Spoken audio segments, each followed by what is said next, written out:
Kajian kali ini bertajuk seluruh manusia tidak wajib sholat. Seluruh manusia tidak wajib sholat. Apa bukti ayatnya? Mari kita simak bersama-sama. Kita buka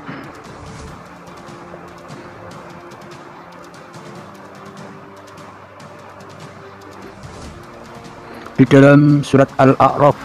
Kita buka bersama di dalam surat Al-A'raf ayat yang ke-162.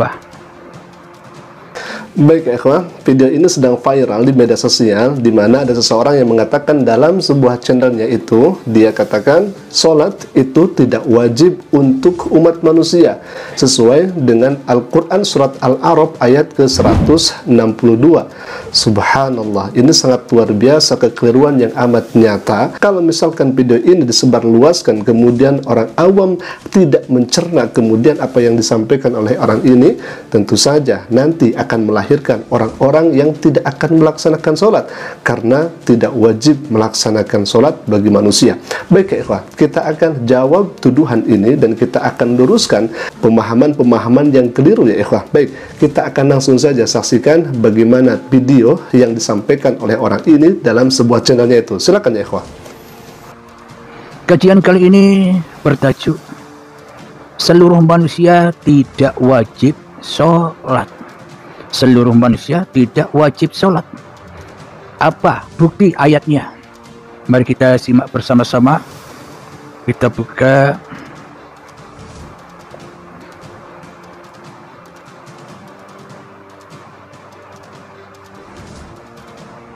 di dalam surat Al-A'raf. Kita buka bersama di dalam surat Al-A'raf ayat yang ke-162. Bukti manusia tidak wajib sholat. Bukti manusia selama tidak ini wajib. Sebelum saya baca ayatnya, selama ini kan seolah-olah kita yang merasa wajib untuk sholat. Nah, selama ini kita merasa wajib untuk sholat, yakni wajib untuk nyembah atau sholat yang bagaimana? Bagaimana mungkin kita bisa sholat sementara yang ada, sementara yang wujud, sementara yang hidup di hati kita hanyalah diri manusianya, hanyalah makhluknya, hanyalah ciptaannya, bukan penciptanya, bukan Allahnya yang ada. Maka bagaimana mungkin kita bisa sholat, bisa mengingat Allah, sementara selama ini kita hanya mengingat diri kita sendiri di dalam apapun yang kita kerjakan. Sholat 5 waktunya yang diingat ya diri kita sendiri yang merasa sholat.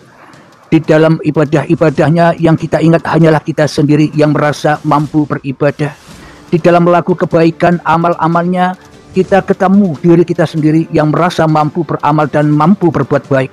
Semua itu kembali kepada linas. Maka itu bukan sholat, maka itu bukan zikir, maka tak wajib manusia itu sholat. Kenapa? Karena manusia belum ketemu yang disolati. Baik, setelah kami kaji dan setelah kami pelajari, ini sangat menarik juga karena syariat Islam yang dipahami selama ini oleh kita, justru kenapa kok dibulak-balik seperti ini? Katanya tidak wajib manusia untuk melaksanakan sholat. Kirain yang akan dibahas itu adalah non-muslim, orang-orang kafir. Maka kalau misalkan orang kafir itu melaksanakan sholat, tidak sah sholatnya karena dia tidak beriman kepada Allah Subhanahu Wa Taala. Ternyata yang dipermasalahkan di sini adalah orang sholat itu sendiri ya ikhwah. Katanya kita merasa diri kita ini sholat, kemudian bagaimana kita bisa sholat sedangkan dalam hati kita ada makhluk? Bagaimana kita bisa sholat sedangkan dalam hati kita mendominasi bukan Tuhan tetapi makhluk? Bagaimana kita bisa melaksanakan sholat? Berarti sholat kita itu tidak wajib, kata orang ini. Kalau misalkan kita simak videonya dari awal ikhwah. Baik, kalau misalkan alasannya tidak sholat lantas karena dalam hati kita mendominasi sifat kemakhlukan. Kalau misalkan tidak sholat itu, tidak diwajibkan sholat itu hanya karena dalam hati kita tidak banyak mengingat Allah Subhanahu wa taala, kemudian kita tidak diwajibkan untuk melaksanakan sholat, hemat kami ini sangat keliru. Karena sholat itu diwajibkan oleh Allah Subhanahu wa taala bagi orang-orang yang beriman. Bahkan bukankah Allah Subhanahu wa taala berfirman dalam Al-Qur'an, faqala ta'ala, a'udzubillahi minasyaitonir rajim, bismillahirrahmanirrahim, wa ma khalaqtul jinna wal insa illa liya'budun. Tidaklah aku ciptakan jin dan manusia kecuali untuk beribadah. Salah satu ibadah kepada Allah itu yakni melaksanakan ibadah salat. Salat itu diperintah oleh Allah Subhanahu wa taala kepada kita. Justru di sana Allah memberikan perintah kepada manusia. Artinya apa? Siapapun itu harus sadar dirinya untuk beribadah kepada Allah Subhanahu wa taala. Artinya dia harus berislam, kemudian dia melaksanakan salat. Tidak melihat apakah dirinya khusyuk ataupun tidak, atau misalkan dirinya masih terus sibuk memikirkan dunia ataupun sudah memikirkan akhirat, tidak peduli. Dalam ayat itu disebutkan Allah Subhanahu wa taala nas, sesiapa saja manusia lalu kemudian dia beriman kepada Allah Subhanahu wa taala harus melaksanakan salat, wajib melaksanakan salat. Nah, permasalahannya adalah karena dalam hatinya masih mendominasi makhluk, kemudian tidak diwajibkan salat. Nauzubillahi min dzalik. Yang namanya orang yang beriman, mau dia sudah khusyuk ataupun tidak dalam salatnya, mau dia menyadari hakikat salat ataupun tidak, yang penting dia sudah beriman kepada Allah dan Rasulnya, dia harus tetap melaksanakan ibadah salat. Maka kalau misalkan kita melihat dari video-video yang seperti ini, hemat kami ini sangat bahaya kalau misalkan dicerna oleh orang-orang muslim yang awam, ya ikhwah. Maka berangkat dari hal ini kami izin untuk meluruskan, ya ikhwah. Baik, kita akan lanjutkan lagi ke video berikutnya. Silakan, ini semakin menarik, ya ikhwah. Kita buka di dalam surat Al-A'raf ayat yang ke-162.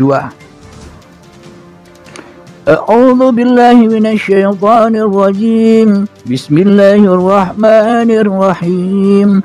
Qul inna salati wa nusuki wa mahyaya wa mamati lillahi rabbil alamin. Yang artinya, katakanlah dalam kurung Muhammad, sesungguhnya solatku, ibadahku, hidupku, dan matiku hanyalah di sini untuk Allah, Tuhan seluruh alam.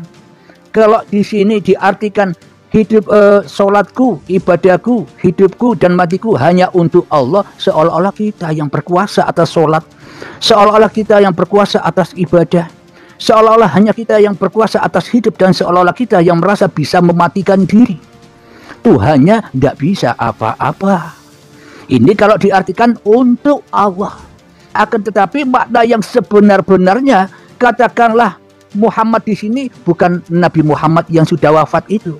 Muhammad di sini maknanya katakanlah wahai seluruh manusia. Sesungguhnya solatku, ibadahku, hidupku, dan matiku hanyalah milik Allah. Ini yang benar maknanya. Baik, ya ikhwah, ini sangat menarik juga kalau misalkan kita bahas, karena di sini kekeliruannya, ya ikhwah. Sebetulnya kita harus tahu dulu dan kita harus paham tentang ayat sebelum daripada ayat ini, bahwasanya di sana Allah Subhanahu wa taala memberikan ikhbar, memberikan kabar kepada Rasulullah sallallahu alaihi wasallam, di mana Nabi Ibrahim alaihissalatu wasallam itu menyembah kepada Tuhan yang esa, menyembah kepada Allah Subhanahu wa taala. Jadi ajaran Nabi Ibrahim itu sama dengan ajaran Nabi sallallahu alaihi wasallam, menyembah Tuhan yang satu. Kemudian di ayat berikutnya bahwa Nabi Shallallahu Alaihi Wasallam untuk mengabarkan kepada orang-orang yang tidak percaya kepada Allah dan tidak percaya kepada Rasulullah Shallallahu Alaihi Wasallam, Nabi Muhammad, di sana bahwa Nabi Muhammad Shallallahu Alaihi Wasallam itu salatnya, ibadahnya, kemudian hidup dan matinya itu untuk Allah Subhanahu Wa Taala. Karena orang-orang kafir Quraisy, orang-orang musyrik, ketika mereka ibadah itu untuk patung, untuk selain kepada Allah Subhanahu wa taala.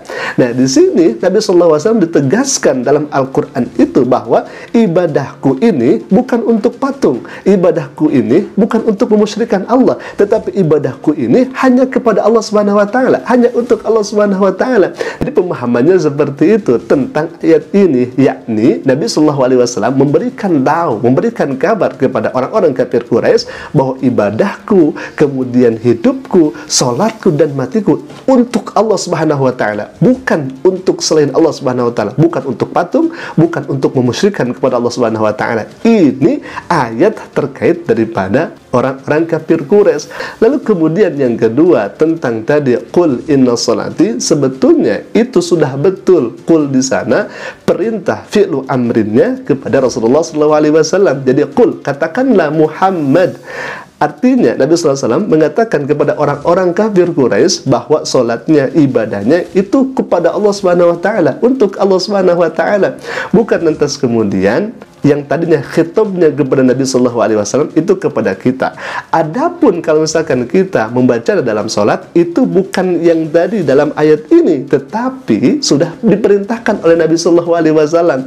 Jadi harus dibedakan. Itu betul khitabnya kepada Nabi SAW, di mana pada waktu itu Nabi mengikhbarkan, Nabi mengumumkan kepada orang-orang Quraisy bahwa solatku, ibadahku dengan diiringi ikhlas di dalamnya. Karena dalam Al-Quran, dalam ayat lain disebutkan wa ma umiru illa liya'budullaha mukhlishin lahuddin. Kita beribadah kepada Allah, kita salat dan lain sebagainya, tidak lain untuk mengikhlaskan diri dalam beribadah kita kepada Allah Subhanahu wa taala. Jadi sudah betul qul di sana khitabnya kepada Nabi Muhammad sallallahu alaihi wasallam. Nah, jadi clear ya bahwa ayat itu khitabnya kepada Nabi sallallahu alaihi wasallam, dan Nabi sallallahu alaihi wasallam menegaskan kepada orang-orang kafir Quraisy, ibadah Nabi, salat Nabi sallallahu alaihi wasallam untuk Allah Subhanahu wa taala, bukan untuk patung-patung, bukan untuk memusyrikan kepada selain Allah Subhanahu wa taala. Baik, ikhwan, kita akan lihat ke video berikutnya. Nah, di sini nih kami mempelajarinya seperti paham Jabariyah ya ikhwan. Kita akan lihat ke videonya. Silakan. Alhamdulillahirabbil alamin. Itulah tanda bukti bahwa manusia tidak wajib sholat. Kenapa? Karena yang menghidupkan manusia wajib Allah, karena yang menggerakkan manusia wajib Allah, karena yang menjaga manusia wajib Allah, karena yang mencukupi manusia wajib Allah, karena yang menguasakan manusia untuk bangun tidur sampai tidur lagi, untuk sholat, untuk ibadah, untuk kerja, untuk makan, untuk minum, naik motor, naik mobil, naik pesawat, naik onta dan sebagainya, hanya Allah. Apa manusia kerjaannya? Menengok, wai, diam saja, enjoy saja, nikmati apa yang diperankan oleh Allah kepadamu. Baik, kalau misalkan kita melihat dari cuplikan tadi videonya, itu seperti paham Jabariyah. Jadi semuanya itu ya terserah Allah. Kita sholat, terserah Allah. Kita zakat, terserah Allah. Kita naik onta, terserah Allah. Kita kemudian melaksanakan aktivitas, terserah Allah. Jadi semuanya dikembalikan kepada Allah. Nah, kalau misalkan seperti itu, bahayanya di sini. Berarti kalau misalkan kita maksiat, terserah Allah. Berarti kalau misalkan kita melaksanakan durhaka, berarti terserah Allah. Apapun pekerjaan kita, karena memang sudah takdir Allah, ya kita melaksanakan saja takdirnya Allah. Nah, ini paham Jabariyah ya ikhwah. Ini yang harus kita hindari, karena paham Ahlussunnah wal Jamaah tidak seperti itu. Bagaimana paham Ahlussunnah? Allah Subhanahu wa taala memberikan kehendak, memberikan kita untuk usaha. Adapun takdirnya Allah sudah tetapkan, tetapi kita diberikan kuasa oleh Allah Subhanahu wa taala untuk memilih dan untuk berusaha. Kalau misalkan kita sholat, ya terserah Allah. Kita tidak sholat, terserah Allah. Kita kemudian zakat dan kita tidak zakat, itu terserah Allah. Nah, ini paham Jabariyah, dan ini tidak sesuai pahamnya dengan Ahlussunnah wal Jamaah. Ada kemudian yang kedua, paham Qadariyah. Kalau paham Qadariyah, dia tidak melihat takdir Allah Subhanahu wa taala. Dia hanya melihat kemampuan dirinya saja.